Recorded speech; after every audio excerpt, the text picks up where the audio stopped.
अभी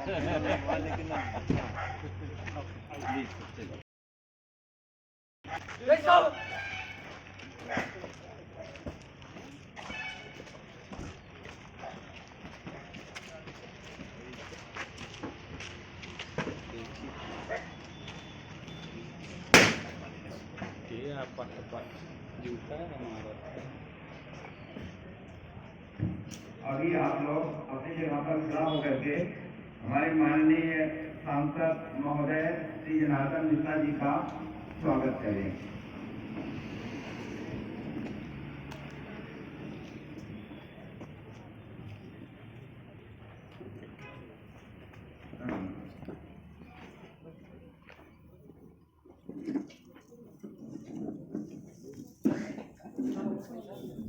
सांसद जी आ गए।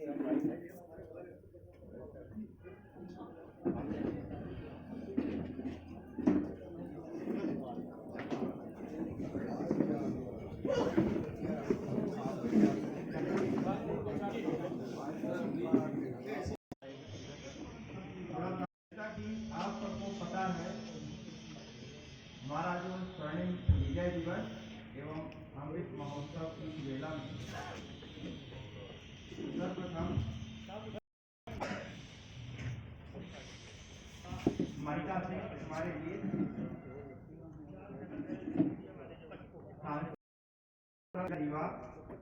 श्री जनार्दन मिश्र जी विराजमान है हमारे बीच में, जो कि हमारे मुख्य अतिथि हैं। उनका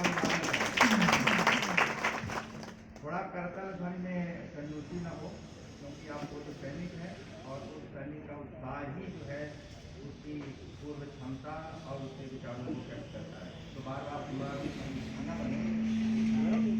करतल ध्वनि जो है तो अच्छी होनी चाहिए आपका। और अभी हमारे बीच में थोड़े ही समय में हमारे जो विधानसभा क्षेत्र के विधायक एवं मध्य प्रदेश पिछड़ा वर्ग आयोग के सदस्य एवं मंत्री विधायक श्री प्रदीप पटेल जी अभी आने वाले हैं। और जैसे ही आते हैं, जैसे विराजमान होते हैं, उनका भी आप स्वागत करिएगा। नेक्स्ट हमारे अखिल भारतीय पूर्व सैनिक सेवा परिषद मध्य प्रदेश के प्रादेशिक संरक्षक एवं पूर्व विधायक माननीय श्री भैया जी श्री लक्ष्मण प्रसाद तिवारी जी का करतल ध्वनि के साथ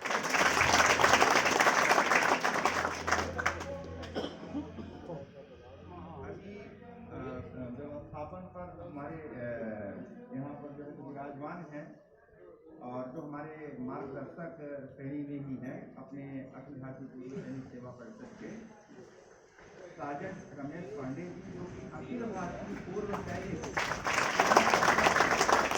आप राष्ट्रीय मंत्री हैं और आपके ही नेतृत्व में जो हमारे राष्ट्रीय अध्यक्ष महोदय हैं लेफ्टिनेंट कर्नल विष्णुकांत चतुर्वेदी जी, पूरा मैंने वहाँ देखा जो अभी रजत जयंती समारोह था, तो वहाँ पर आपका ही मार्गदर्शन और सब कुछ पूछ के सलाह और वहाँ पर कार्य क्रियान्वित हुआ, जो कि एक राष्ट्रीय स्तर का था।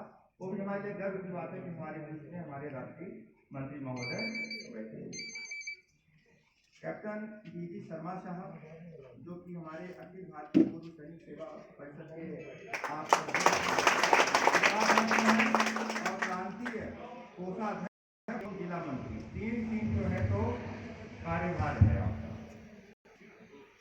नेक्स्ट कैप्टन धीरेज सिंह साहब, जो कि अखिल भारतीय पूर्व सैनिक सेवा परिषद के प्रदेश मंत्री महासंकल्प मंच के उपाध्यक्ष एवं जिला सचिव हैं, आकर के आप मंचासीन हो। इसके बाद यहाँ बहन जी को हर कोई जानता है, श्रीमती संतोष सिंह सिसोदिया जी, जो कि एवं अध्यक्षा है महिला प्रकोष्ठ जिला रीवा। अखिल भारतीय पूर्व सैनिक सेवा परिषद इकाई मऊगंज के अध्यक्ष सूबेदार श्रीनिवास पांडे साहब को भी आकर के मंचासीन स्वागत करेंगे।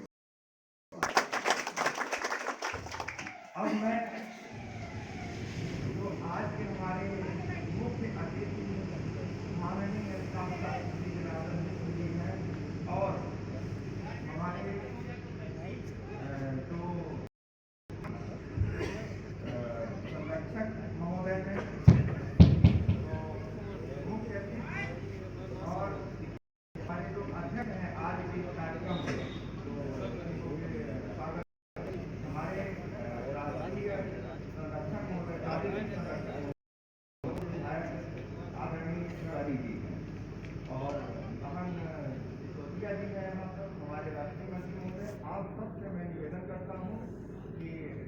संशोधन का शुभारंभ किया गया है।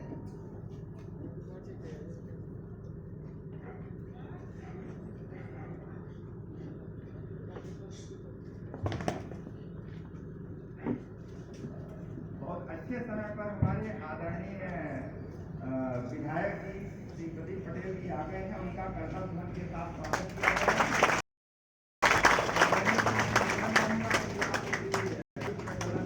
सम्मिलित हों और ये हमारे लिए बहुत सौभाग्य है।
भारत माता की जय। भारत माता की जय। भारत वंदे मातरम। वंदे मातरम। वंदे मातरम। भारत माता की जय। भारत माता की जय। अखंड भारत की जय। अखंड भारत की जय।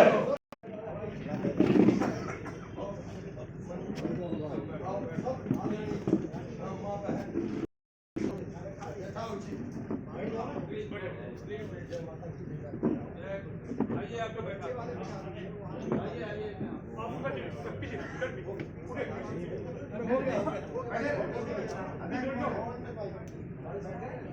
नहीं आदरणीय आप बैठिए, मैं आपका आदर करता हूँ।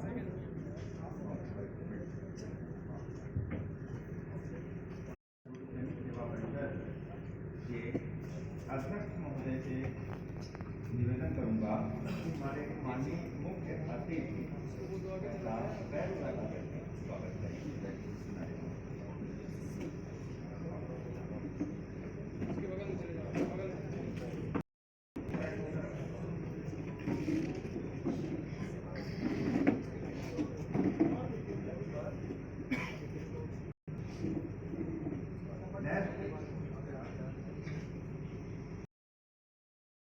हमारे जो संगठन के महामंत्री हैं हवलदार इंद्र बहादुर सिंह चौहान साहब,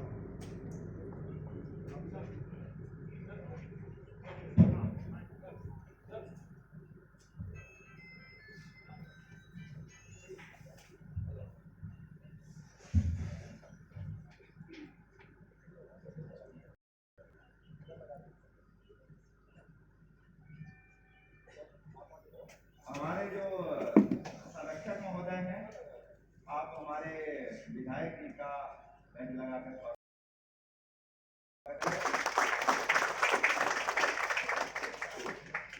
हमारे जो संरक्षक प्रादेशिक और पूर्व विधायक आदरणीय तिवारी जी का बैंड लगाकर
किस तरह से नमन मैं करूं आपका, किस तरह से नमन मैं करूं आपका। स्वागतम स्वागतम स्वागतम आपका, स्वागतम स्वागतम स्वागतम आपका। किस तरह से नमन मैं करूं आपका, किस तरह से नमन मैं करूं आपका। स्वागतम स्वागतम स्वागतम आपका, स्वागतम स्वागतम स्वागतम आपका।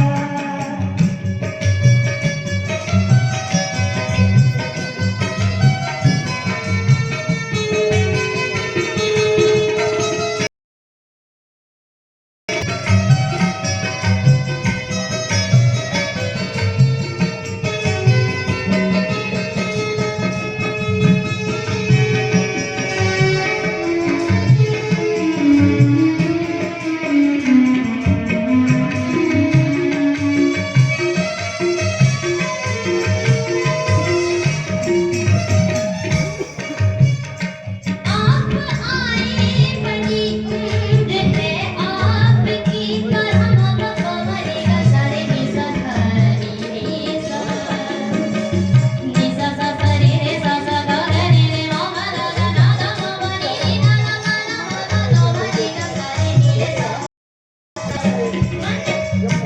आप आए बड़ी उम्र है आपकी, आप आए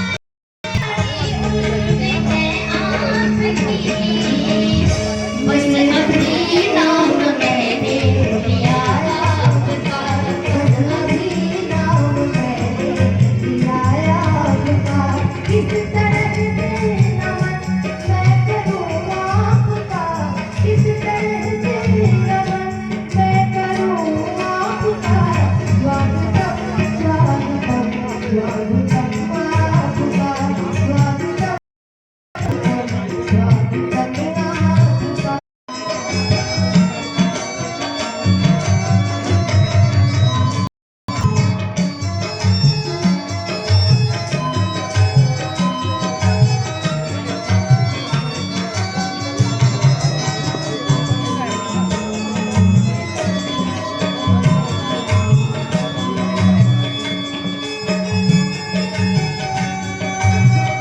स्वर्णिम विजय दिवस समारोह मनाया जा रहा मऊगंज इकाई में, और इस बरात घर के प्रांगण में इस कड़ी में मैं सर्वप्रथम मां भारती को प्रणाम करता हूं, और आज 50वां विजय दिवस समारोह में आप सबका जो मंच में बैठे हुए और सामने बैठे हुए हैं, जो सुशोभित हो रहा है, आप सबको प्रणाम। मित्रों, विजय दिवस समारोह में आज हमारे मंच में मुख्य अतिथि रूप में हमारे रीवा जिले के सांसद महोदय जनार्दन मिश्रा जी मुख्य अतिथि के रूप में आज जो मंचासीन है आपके सामने पधारे हुए हैं।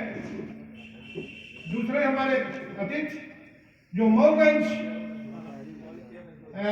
विधानसभा के विधायक श्री माननीय प्रदीप पटेल जी, और हमारे पूर्व सैनिक सेवा परिषद के जो संरक्षक पूर्व विधायक लक्ष्मण तिवारी जी आज मंचासीन है। साथ में मित्रों, हमारे राष्ट्रीय मंत्री जो हमारे पूरे भारतवर्ष के दिल्ली से राष्ट्रीय मंत्री सार्वजनिक रमेश पांडे जी पधारे हुए हैं। साथ में आज हमारी बहन सिसोदिया जी जो समाज सेवी हैं, मऊगंज के लोग सभी भली भांति से जानते हैं, वो तकरीबन पूरा रीवा जिले के ही लोग उनसे परिचित हैं। साथ में हमारे सीधी जिला के अध्यक्ष एवं हमारे प्रदेश के मंत्री एवं प्रांत के कैप्टन धीरेज सिंह साहब जो मंचासीन हैं, और साथ में आपके मऊगंज के अध्यक्ष हवलदार श्रीनिवास तिवारी जी जो मंचासीन हैं। सामने मेरे सामने दाहिने साइड में हमारी वीर नारियां, वीर माताएं और वीर पिताजी। साथ में मित्रों सभी इकाइयों से तकरीबन हमारा मऊगंज के जितने पदाधिकारी पधारे हुए हैं एवं नईगढ़ी से कैप्टन साहब पधारे इकाई और रीवा से तकरीबन हमारे 12-13 पदाधिकारी आए हुए हैं। साथ में मऊगंज इकाई के गणमान्य नागरिक बंधु एवं मेरे सामने गणमान्य नागरिक बंधु एवं एक मेरी बहन जी पधारी हुई है।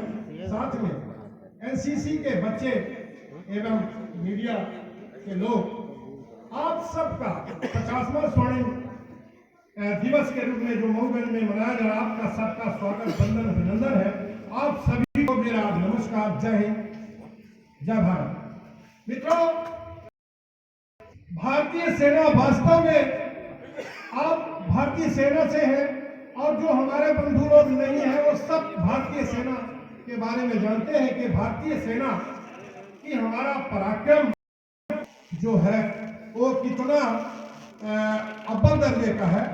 ये साथ में आपके सामने हमारी जो वीर नारियां बैठी, ये आपके सामने एक उदाहरण है कि सब कुछ होते हुए भारत मां की रक्षा के लिए सर्वोच्च बलिदान भारतीय सैनिक कर देता है, परंतु वो पीछे मुड़ के नहीं देखता। वो अपने परिवार को अपने देश से ज्यादा नहीं समझता। सबसे सर्वोपरि है हमारा देश, के बाद सब कुछ। ये उदाहरण है, जब भारतीय सैनिक का नाम लिया जाता है तो एक भारतीय सेना है जो कि अगर आपके पास, जैसा मैंने सीधी जिला में बताया था 16 दिसंबर को जो हमारा विजय दिवस हुआ था, कि विश्व में सिर्फ भारतीय सेना है कि अगर आपके पास वेपन्स ना हो और खाना ना हो तब भी भारतीय सेना लड़के शहीद हो जाएगी, लेकिन सरेंडर कभी नहीं हुई है आज तक। ये भारत सरकार है। और जब हमारी भारतीय सेना उस समय जब हमारे पास साजो और सामान नहीं होता था मित्रों, एक गोला फेर करने के लिए 3 मिनट लगता था, उस समय हमारी सेना ने कुर्बानी की है और भारत को पीछे देखने के लिए नहीं सोचा, सिर्फ आगे ही नजर आता है। तो अब तो हमारे भारत में इतने सुपरसोनिक वेपन्स आ गए हैं जो कि बिजली से तेज, मन से तेज चलने वाले हमारे एयरक्राफ्ट है, जो आप यहाँ बैठे हुए हैं और यहाँ से बोले कि इलाहाबाद पहुंचना है, इतने में हमारे एयरक्राफ्ट सुपरसोनिक एयरक्राफ्ट इलाहाबाद पहुंच जाएंगे। तो अब तो हमारे भारत सैनिक के पास साजो सामान की उपलब्धि है, और मैं भगवान से यही प्रार्थना करता हूं कि आने वाले दिनों में और भारतीय सेना सशक्त हो और भारत का ऊंचा नाम करते रहे। मैं आप सबका स्वागत अभिनंदन करता हूं, और मैं वीर माता, वीर नारियां और पिताजी को सबको मैं चरण वंदन और प्रणाम नमस्कार। आप एक बार जोर से जयकारा हो ताकि मऊगंज में ये पता चले कि मऊगंज में आज पूर्व सैनिकों का प्रोग्राम हो रहा है। देखता हूँ आपने कितना जोर से, सारे सैनिक हैं। भारत माता की जय। कब है? भारत माता की जय।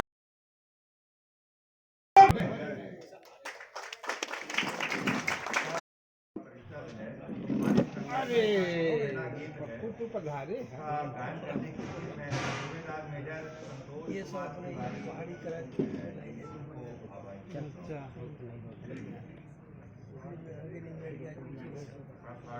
अरे होएगा कहीं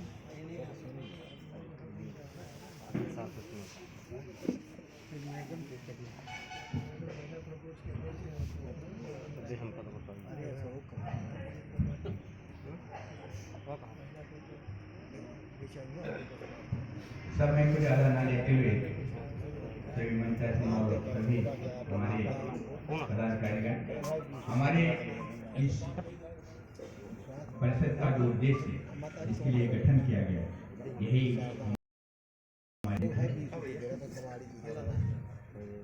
हम भारत के पूर्व सैनिक नई प्रेरणा लाए हैं। देश की रक्षा करते थे अब इसे सजाने आए हैं। बर्फ की चोटी तपती रहती सागर हो या हो खाई शत्रु पोते और टैंक विमानों की देखो सामत आई। भारत के जल थल नभ सारे सदा बचाते आए। हम भारत के पूर्व सैनिक नई प्रेरणा लाए हैं। देश की रक्षा करते थे अब इसे सजाने आए हैं। समर भूमि से कर्म भूमि को अब हम बढ़ते जाएं। छुआछूत और ऊंच नीच को जड़ से दूर गाएंगे। अपना सुखी बली हो शिव संकल्प संजोए हैं। हम भारत के पूर्व सैनिक नई प्रेरणा लाए हैं। देश की रक्षा करते थे अब इसे सजाने आए हैं। सामाजिक समभाव सुरक्षा निर्धन क्यों भयभीत रहे। संतति है सब भारत माँ की सबके मन में प्रीत रहे। संगठना में महाशक्ति है मंत्र ही अपनाए हैं। हम भारत के पूर्व सैनिक नई प्रेरणा लाए हैं। रक्षा करते थे अब इसे सजाने आए हैं। अपने श्रम अपने पौरुष से सब बाधाएं दूर करें। सद शिक्षा और सद विचार से मानवता को पुष्ट करें। महान राष्ट्र था पुनः बनेगा लक्ष्य यही ले आए हैं।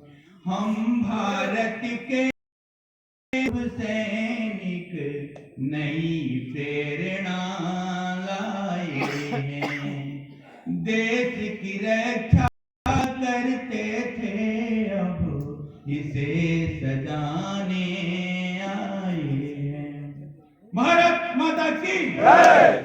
अभी हमारे परिषद का उद्घोष है पूर्व सैनिक जिंदाबाद जिंदाबाद, पूर्व सैनिक जिंदाबाद जिंदाबाद, पूर्व सैनिक आए हैं,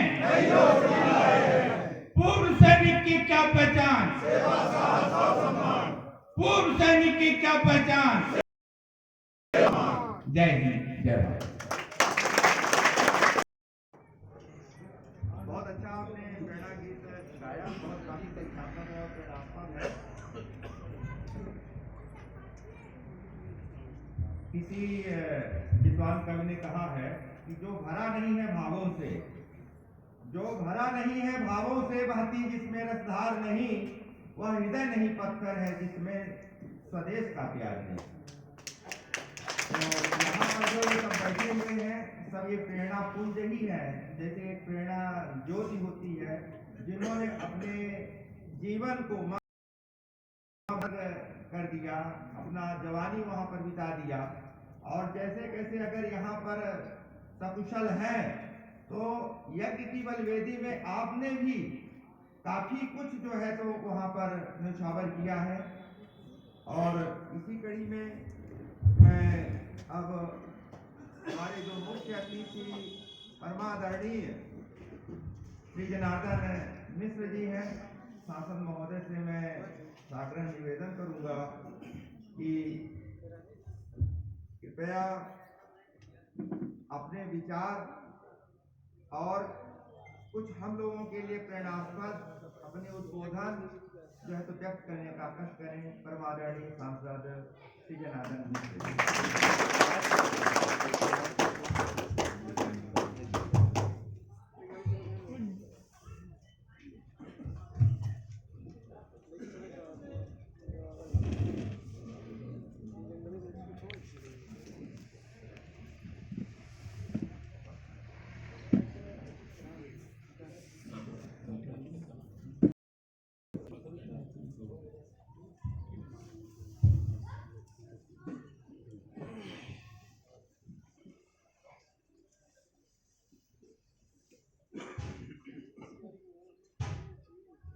विजय के उपलक्ष्य में आयोजित समारोह में उपस्थित मध्य प्रदेश पिछड़ा वर्ग आयोग के सदस्य राज्यमंत्री दर्जा प्राप्त विधायक आदरणीय पटेल जी, अखिल भारतीय पूर्व सैनिक सेवा परिषद मध्य प्रदेश के प्रादेशिक संरक्षक पूर्व विधायक आदरणीय Laxman Tiwari ji, sergeant Ganesh Kumar Pandey ji, captain V Sharma ji, captain Dheeraj Singh ji, Shrimati Santosh Sisodia जी,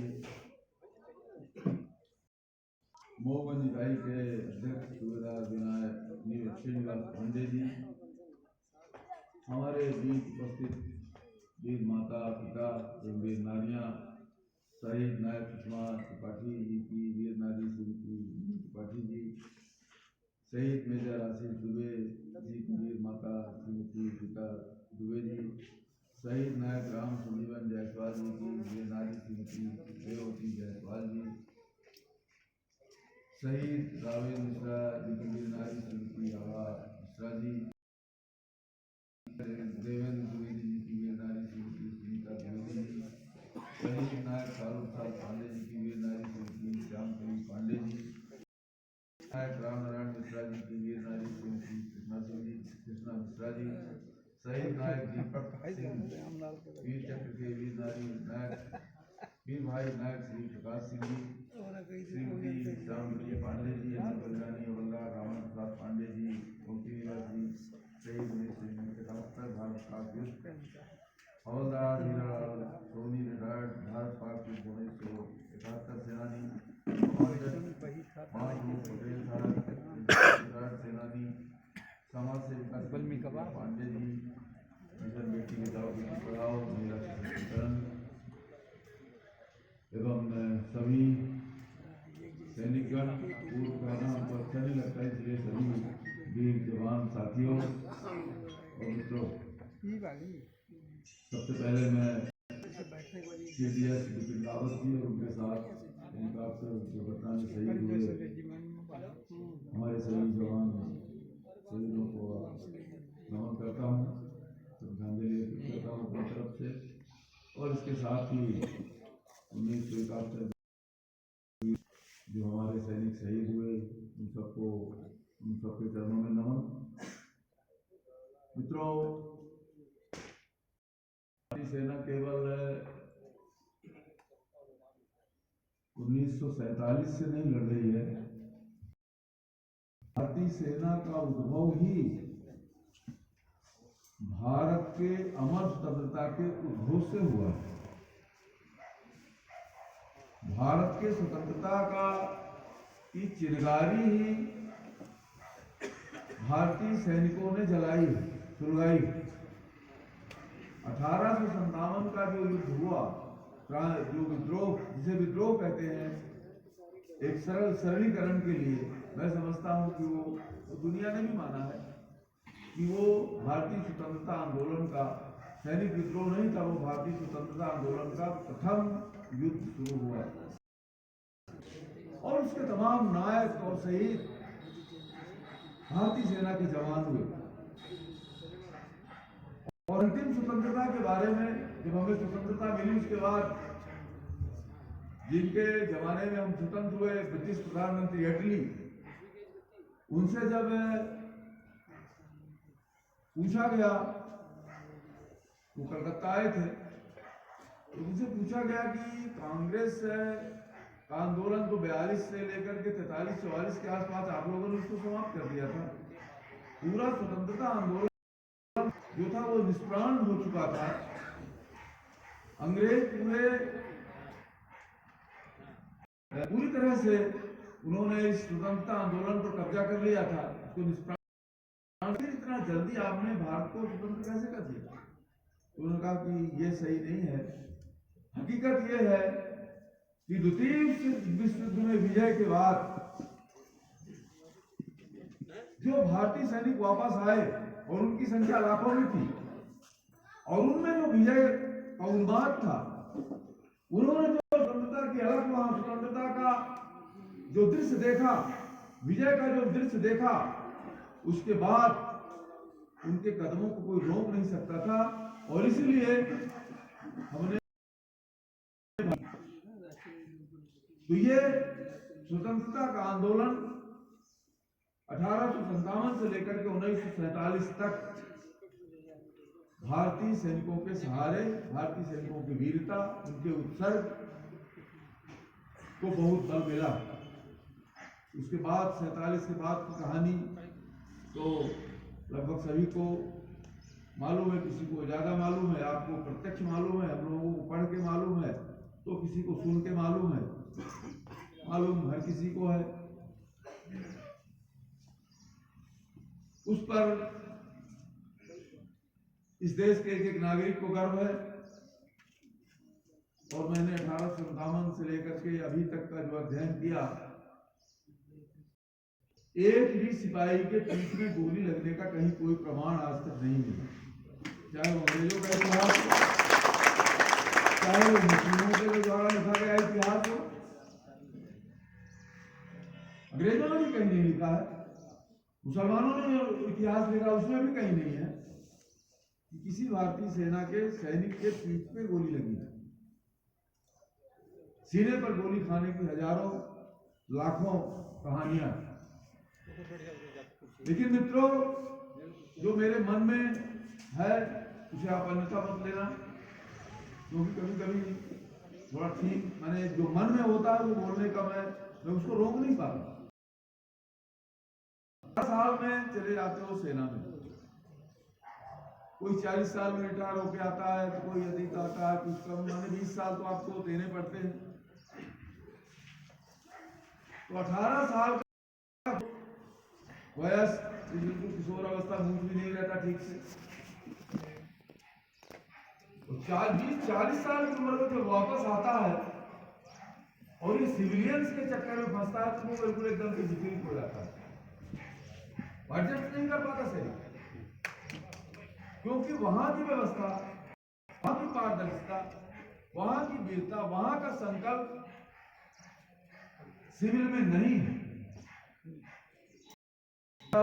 यहाँ का प्रपंच, यहाँ की धोखाधड़ी, यहाँ का निकम्मापन, यहाँ की नपुंसकता, और इस वजह से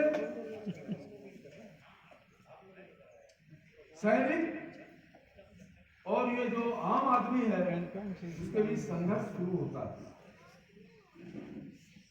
और हम तो जनप्रतिनिधि हैं, मेरे पास तो पता नहीं कैसे मेरा सौभाग्य है कि प्रतिदिन अगर कोई 100 आया तो उसमें 10 सैनिक जरूर हैं।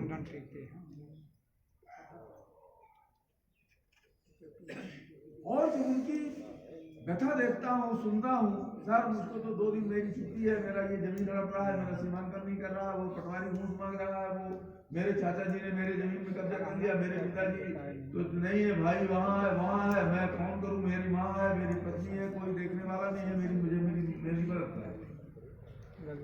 ओपन नहीं कर पाते, बड़ी पीड़ा होती है कभी कभी कि सिस्टम को कैसे इस सैनिक के चरणों में डालूं।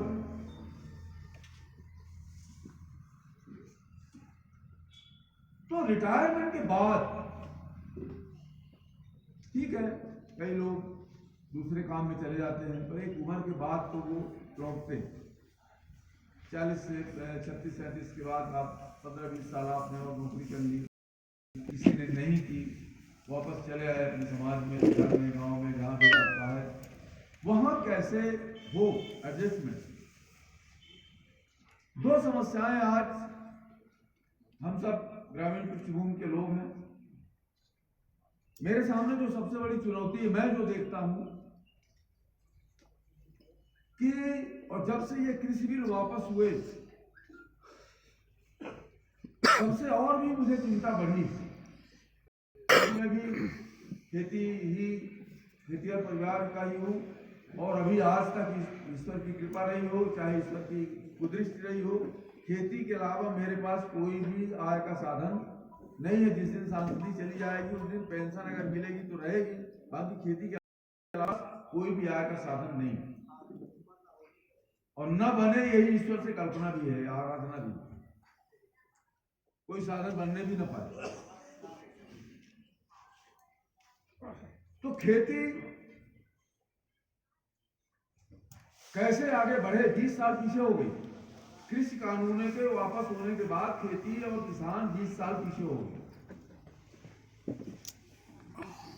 जो मांगे हैं वो पूरी नहीं हो सकती, संभव नहीं है। एमएसपी में पूरा अनाज खरीदा नहीं जा सकता, मजबूरी में खरीद ले तो 10 साल बाद वो देश चरमरा के बैठ जाएगा। आज खुश करने के लिए आंदोलन बंद हो जाए, किसान खुश हो जाए, जिंदाबाद लगा ले, सरकार मजबूरी बस कर भी ले तो 10 साल बाद इस देश की अर्थव्यवस्था चरमरा के बैठ जाएगी, वो संभव नहीं है।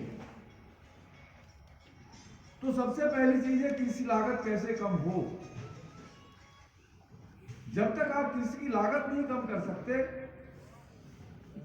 तब तक खेती और खेतिहर का उद्धार नहीं हो सकता। और इसके लिए हमें जैविक खेती के नाम से कोई गोबर खेती बोल रहा है, कोई जैविक खेती बोल रहा है, कोई कुछ बोल रहा है। तिवारी जी भी कह रहे थे पशुओं का मामला, आवारा पशुओं का मामला है ही। पशु हमने छोड़ दिए, पशुधन से हमारा नाता खत्म हो गया, गोबर हमारे घर का खत्म हो गया। लेकिन खेती का उद्धार तभी होगा जब हमारे घर में पशुधन रहेगा। अकेले अनाज भर से आप किसान का उद्धार, अनाज के साथ साथ हमें हर हालत में दूध चाहिए। और आप सारे लोग हैं, सुबह अगर चाय न मिले तो पता नहीं पत्नी के साथ क्या होता होगा। फौजी पत्नी से बहुत प्रेम करता है, परंतु तमाशा तो कुछ न कुछ होता ही होगा। परंतु आप पता करो कि क्या आपके घर में दूध होता है? नहीं होता।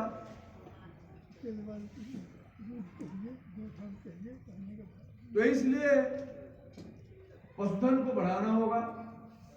और पशु तमाम सारे आ रहे हैं, शोध आ रहे हैं, उदाहरण आ रहे हैं कि एक बिना दूध देने वाली गाय भी एक किसान को आत्मनिर्भर बना सकती है। तो और इस काम को फौजी के अलावा कोई नहीं कर सकता। ये भी एक युद्ध है, तो एक चुनौती, एक समस्या है जो बन सकता है और बिना उदाहरण बनाए, बिना उदाहरण स्थापित किए ये समाज भेड़ चाल चलता है। अगर फौजियों ने, पूरे जिले के फौजियों ने बना लिया, एफपीओ है, उसके दूध के उत्पादन को बढ़ा करके, गोबर का, जैविक खेती का, कचुआ का, जैविक खेती के कई चीजें उनको सब में जाना है। 12 बजे पहले ही था, लेकिन जब सूचना, आपका आदेश मिला कि नहीं 12 बजे पहुंचना है, इसलिए मैंने वहां के कह दिया कि भैया मैं तो पहले वहां जाऊंगा, उसके बाद आऊंगा, तो मैं समय पूरा नहीं दे पाऊंगा यहाँ। उस पर आप विचार करें कि हर रिटायर्ड फौजी के घर में 2, 3, 4 दुधारू पशु कैसे हो सकते हैं, और उनके आधार पर पैदा होने वाले, उनसे मिलने वाले गोबर से 3 एकड़, 2 एकड़, 1 एकड़ की खेती से भी हम कैसे जैविक खेती का प्रयोग कर सकते हैं। और फौजी के अलावा इसे कोई नहीं कर सकता, क्योंकि उसमें मेहनत लगे, फौजी ही करता है, बाकी तो किसान नाम मात्र के हैं, अधिया तिहरा में दे करके अपना किसान बने हुए हैं। दूसरा है, सबसे बड़ी एक चुनौती है, शायद आपका परिवार उससे रूबरू न हो, नहीं होगा, मैं भी उससे रूबरू, यहां जितने लोग बैठे हैं उनमें कोई रूबरू नहीं, लेकिन जो सरकारी स्कूलों में विद्यार्थी पढ़ रहे हैं, कक्षा 1 से 5 तक आइए, 80% से अधिक विद्यार्थियों से शुद्ध लिखना, शुद्ध पढ़ना, शुद्ध जोड़ना, शुद्ध घटाना नहीं आता।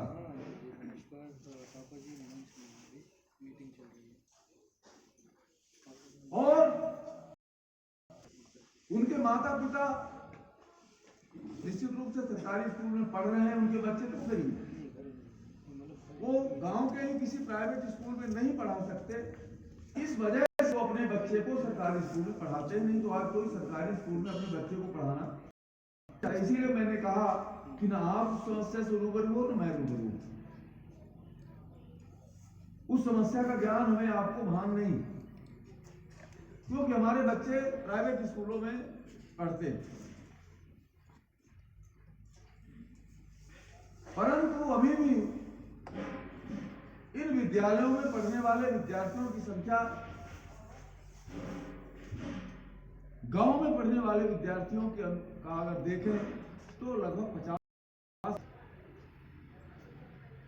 और वो 50% विद्यार्थी कक्षा 1 से 5 तक जिसको जोड़ बांट, शुद्ध लिखना पढ़ना नहीं आता,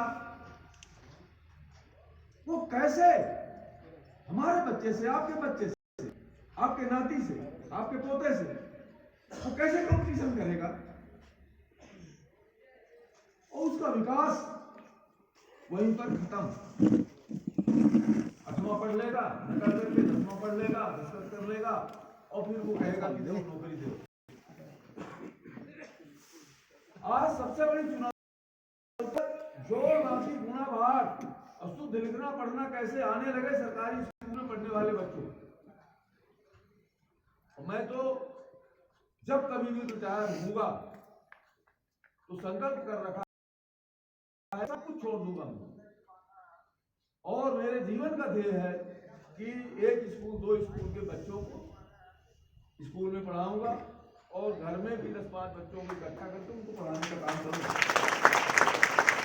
क्योंकि इससे बड़ा कोई समस्या है ही नहीं देश में। तो मेरा आपसे आग्रह है कि अगर आप रिटायरमेंट के जीवन को जी रहे हैं, या कि आपके पास 1 घंटा 2 घंटे कहीं अतिरिक्त बचते हैं खेती से, अपने व्यवसाय से, अपने अध्यावसाय से, तो निश्चित रूप से स्कूल में चले जाइए, 1 घंटा कक्षा 1 के विद्यार्थी के साथ 2 के विद्यार्थी के साथ बैठिए। अगर वहां नहीं जमता वो मास्टर आपको घुसने नहीं देगा, मास्टर आपको घुसने नहीं देगा, क्योंकि फिर उसको भी तो पढ़ाना पड़ेगा। नहीं पढ़ाना पड़ेगा तो फौजी है, वो लिए अर्जी कलेक्टर के पास चला जाएगा कि इस स्कूल में तो पढ़ाई नहीं हो रही है, ये है वो है, इसलिए आपको वो बहिष्कृत कर देगा, पागल घोषित कर देगा कि नहीं फौजी तो पागल हो गया इसीलिए इस स्कूल में आ रहा है। नहीं कोई आता है मेरा फोकट का पढ़ाने, वो आपको सर्टिफिकेट भी बनवा के किसी डॉक्टर से दिलवा देगा कि फौजी पागल हो गया, इसको जेल भेजो। तो अगर वहां जमे तो जमे, अगर न जमे तो अपने पड़ोस के किसी 2-4 बच्चों को 1 घंटे फ्री में ट्यूशन, उनको केवल पहली वाले, मैं 8वीं वाली को नहीं बोलता हूँ, पहली, दूसरी और तीसरी कक्षा 5वीं तक के विद्यार्थी अगर आपके आसपास रहते हैं, 1 घंटे उनको, मैं आपसे भी सबसे आग्रह कर रहा हूँ, 1 घंटे उन बच्चों को जरूर दें, क्योंकि बहुत बड़ी संख्या है, बहुत बड़ी संख्या। और अगर वो संख्या अशिक्षित रह गई, अपरिपक्व रह गई, ये बात आई कि नहीं मैं पढ़ इसलिए नहीं पाया कि मेरा पिता गरीब था, मैं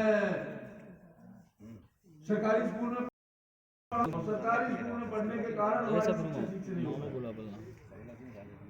अम्बेडकर एक निकला बस,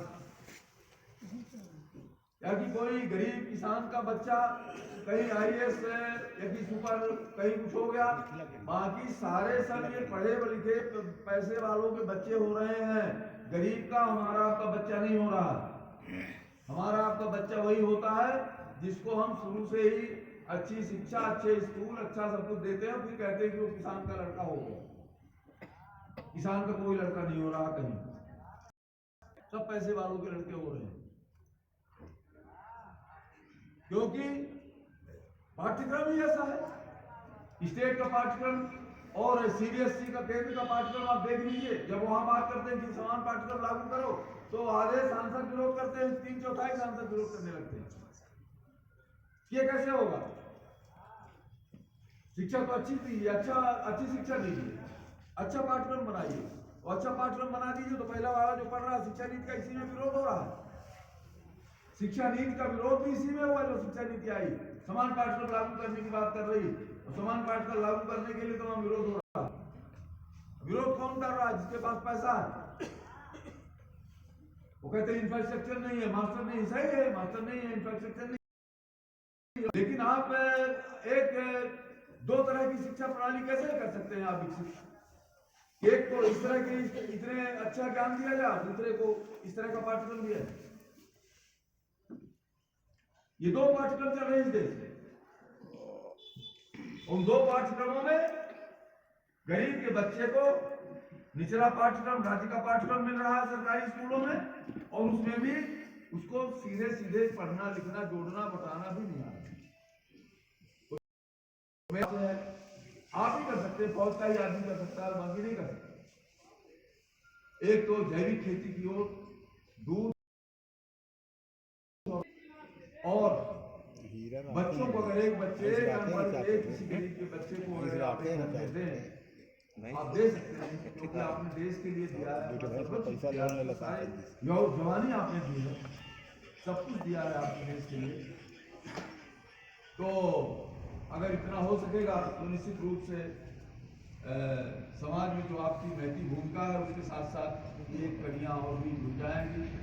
मैं आप सभी के चरणों में अपना शीश नवाते हुए अपनी बात समाप्त करता हूँ। धन्यवाद जी। समाज में रचनात्मकता की भावना नहीं होगी और ये क्रियात्मक निष्पादन नहीं होगा, तब तक वो देश कभी तरक्की नहीं कर सकता है। आज सबसे बड़ी जरूरत है, जैसे हम लोग यहाँ पर विषाक्त यूरिया करेंगे, यूरिया क्या है? बीमारी का घर। शैक्षणिक तौर पर जैसे हमारे आदरणीय ने बोला, और मुझे खुशी हो रही है कि हमारे बीच के कुछ जैसे हवलदार बलवंत मिश्रा यहाँ पर बैठे हुए हैं, कुछ और हमारे साथी हैं। मैं देखता हूँ कि सुबह के समय जो है, जैसे ये हमारे NCC के राष्ट्रीय छात्र सैनिक बैठे हुए हैं, कुछ नवयुवक हैं, तो उनमें एक नई चेतना के लिए मिलिट्री ज्वाइन करने के लिए देशभक्ति का जज्बा करते हैं और क्लियरली सुबह उठ करके बच्चों की भीड़ लेकर के और रनिंग कराएंगे, कुछ शारीरिक एक्सरसाइज जो भी है इस तरह से। तो मैं सैल्यूट करता हूँ हमारे बीच के जो ऐसे वॉलंटियर्स हैं जो कि बेचारे अपना काम छोड़ करके और उसमें 2 घंटा 4 घंटा और कैसे मतलब आपको रिटर्न की तैयारी करनी है, फिजिकल फिटनेस के लिए क्या चाहिए। और कुछ बंदे यहाँ पर भी हैं बैठे, ज़्यादा समय लगेगा, मैं उनकी अगर पुनरावृत्ति करूँगा बताऊँगा। तो वो स्कूलों में भी जाते हैं आदरणीय, और आपका जो सपना है वो साकार कर रहे हैं, लेकिन इसमें थोड़ा गति देने की आवश्यकता है, ये संख्या थोड़ा और बढ़े, ठीक है। तो हमारे बीच के जो बच्चे हैं, खासतौर पर जो छात्र सैनिक हैं, आप एक हनुमान की भूमिका में हैं, और अभी हमारे आदरणीय जैसे यहाँ पर बोल के गए, तो ये जामवंत की भूमिका में है। इनके पास अनुभव है, सब कुछ है, आपको सिर्फ उद्वेलित कर सकते हैं, लेकिन आपको अपनी प्रतिभा अपने आप में भी अपने आप को पहचानना है और प्रस्तुत करना है और अपने लक्ष्य को प्राप्त करना है। अब चूंकि समय अभाव है, हमारे आदरणीय मुख्य अतिथि महोदय को किसी और एक जहाँ कार्यक्रम है अनिवार्य रूप से वहां पर जाना है, उसको ध्यान में रखते हुए मैं अभी निवेदन करूंगा कि हमारे समक्ष हमारी वीर माताएं और वीर बहनें यहाँ पर हैं। जैसे मैं उनको क्रमबद्ध जी जी जी, तो आदरणीय हमारे अतिथि महोदय और आप सब जाकर के हमारी वीर माताओं और वीर बहनों का जो है तो सम्मान करें। यथावत मैं बोलता जाऊँ।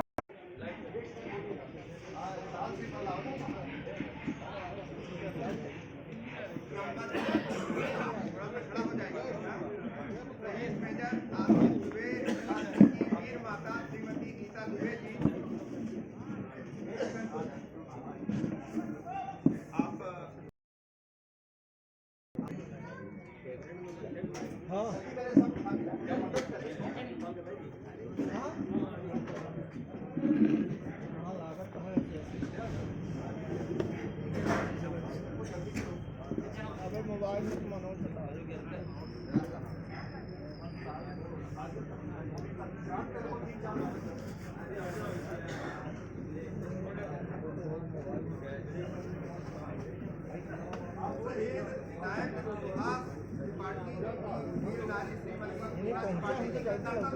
स्वागत करें। शहीद मेजर वीर माता श्रीमती गीता दुबे जी, शहीद नायक राम सजीवन जायसवाल जी की वीर नारी श्रीमती देववती जायसवाल जी, शहीद सिपाही रावेंद्र मिश्रा जी की वीर नारी श्रीमती आभा मिश्रा जी, शहीद नायक देवेंद्र द्विवेदी जी की वीर नारी श्रीमती सुनीता द्विवेदी जी, शहीद नायक कालू प्रसाद पांडे जी की वीर नारी श्रीमती श्यामकली पांडे जी, शहीद नायक राम नारायण मिश्रा की वीर नारी श्रीमती कृष्णा मिश्रा,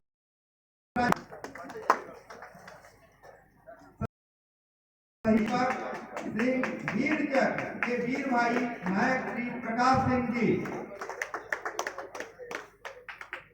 श्रीमती श्यामवती पांडे जी टाटा राव, अमर बलिदानी हवलदार रामायण प्रसाद पांडे जी, हवलदार हीरालाल सोनी जी, भारत पाक युद्ध 1971 के सेनानी, कमांडेंट मानरूप पटेल साहब,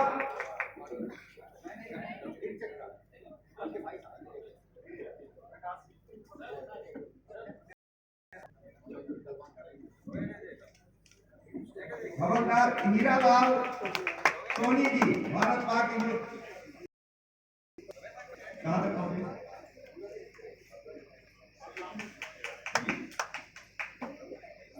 हीरालाल सोनी,